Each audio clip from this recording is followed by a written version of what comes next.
तपाईहरुलाई युकेमा स्वागत छ। तपाईहरुलाई म अहिले फोक्सटनबाट एउटा भिडियो बनाइराखेको छु। विशेष गरी यहाँनिर एउटा गोलो एउटा रोटी जस्तो एउटा घुमिराखेको एउटा गाडीहरू फन्को लगाइराखेका जस्तो हामी देख्छौँ। तर यो गोलो यसलाई रनअबाउट भनिन्छ। यसबाट गन्तव्य छुट्याइएको हुन्छ विशेष गरी है सुरक्षितको लागि हैन। तपाईं कुन बाटो जाँदै हुनुहुन्छ त्यही अनुसार यो भित्र लाइन घेरा देखिराख्नुपर्छ तपाईले दुईटा लाइन है। अनि यस्तो खालको रुल्स हुन्छ कि युकेमा चाहिँ जहिले पनि राइट साइडबाट आउनेलाई है पर्खेर बस्नुपर्ने हुन्छ। अनि राइट साइडको जब चान्स सिद्धिएपछि अनि आफ्नो पालो आउँछ।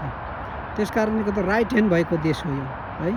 आज हाम्रो देश पनि यस्तै ठाउँहरू बनाएर आज कतापट्टि हामी जानुपर्ने हो त्यो दिशा छुट्याउनु नसकेको कारणले गर्दाखेरि धेरै एक्सिडेन्ट हुन्छ है, दुर्घटनाहरू हुन्छ। हेर्नुहोस् त प्रियहरू कसरी पर्खिरहेछन् तपाईले राम्रोसँगले यो हेर्नुहोस् त। जताबाट दाहिनेबाट आएको छ त्यो मान्छेहरू पर्खेर बसिरहेको हुन्छ।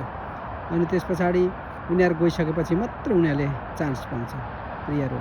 त्यसकारणले गर्दा हामी कहिले पनि एकले अर्कालाई उछिन्ने है हतार गर्ने यस्तो बानीबाट हामी मुक्त गरौँ। एकले अर्कालाई पर्खेर बिस्तारै आफ्नो गन्तव्य स्थानतिर तपाईहरु अगाडि बढ्नुहोस्। तपाईहरु कहिले पनि दुर्घटना हुनुहुन्न है। नेपालमा रुल्सहरू नभएको कारणले गर्दाखेरि अकालमै हाम्रो प्रिय आज आदरणीय है भाइ बहिनीहरूले आमा बुवाहरूले आज दिन बिताउनु ज्यानहरू आज विकालमा बिताउनु परेको छ। त्यसकारणले गर्दाखेरि प्रियहरू तपाईहरुले पनि सिक्नुहोस्, एकले अर्कालाई आदर गर्न सिक्नुहोस्, आज नियममा रहनुहोस् है। त्यसकारणले गर्दाखेरि तपाईहरुले आज कुनै पनि आज जोखिम आज दुर्घटनाहरू बिहोर्नु पर्ने छैन प्रिय साथी। यो मास्तिर हेर्नुहोस् त यो हाइवे रोड हो। यो हाइवे रोड यो लन्डनतर्फ एकदम गइरहेको छ है। यो आफ्नो लाइनमा गइरहेको छ। यो टु वे छ है। एउटा जाने लाइन छ, एउटा आउने लाइन छ है। त्यसकारणले गर्दाखेरि त्यसको माथिल्लोपट्टि ठ्याक्क फेरि यहाँनिर तपाईको ट्रेनको छ। यहाँनिर हेर्नुहोस् यो जति पनि देखिन्छ यो सबै ट्रेनको स्टेसनहरू हो। यहाँबाट विभिन्न देशमा जाने आउने गर्दछ। युरोपको सारा देशमा यही फोक्सटन भन्ने ठाउँबाट जान्छन्, फोक्सटनबाट आउँछन्। अनि जति पनि यो बाटोमा लोरीहरू ठुल्ठुलो लोरीहरू कुदिराखेको देख्नुपर्छ। यो पनि युकेको जति पनि सबै यहाँको है आज आवश्यकतालाई आज है पुरा गर्ने एउटा ठुलो यो चाहिँ हाइवे हो। अनि यहाँबाट चाहिँ है डोबर भन्ने ठाउँ छ। एउटा डोबर भन्ने ठाउँमा चाहिँ तपाईहरुले यहाँबाट म तपाईलाई देखाउन गइरहेको छु।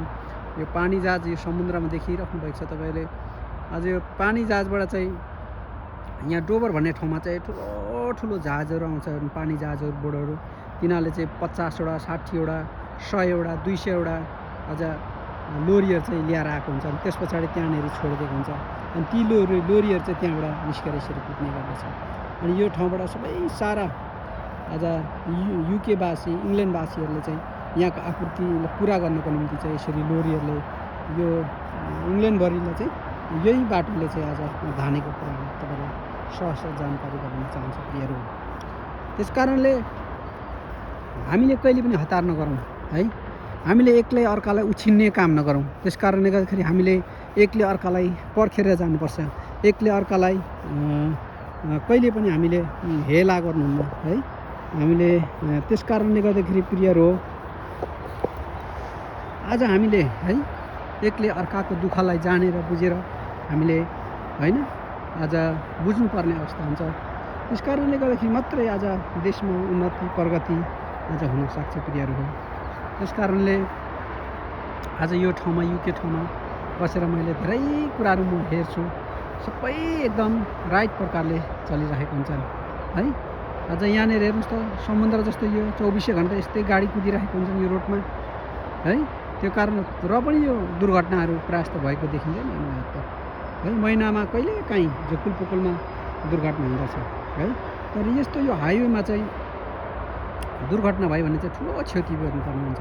एउटा मात्रै होइन, एकैचोटिमा हामीले सुनेका छौँ देखेका छौँ न्युजमा 20 वटा 25 वटा 60 70 वटा आज गाडीहरू चाहिँ एक आपसमा ठक्केर कुचिएर है मान्छेहरू धेरै है आज बितेको हुन्छ। त्यसकारणले गर्दाखेरि यति सुरक्षितसँगले यहाँको मान्छेहरूले यात्रा गर्न सिकेका छन्। यसरी नै प्रियहरू आज हामी नेपालीहरू पनि एउटा सक्षम बनेर एउटा बुद्धिजीवी बनेर है आज हामी पनि यस्तै प्रकारले अरूको है ज्ञान बुद्धिलाई है राम्रो कुरालाई सिकेर हामीले पनि अगाडि बढ्नुपर्छ। यो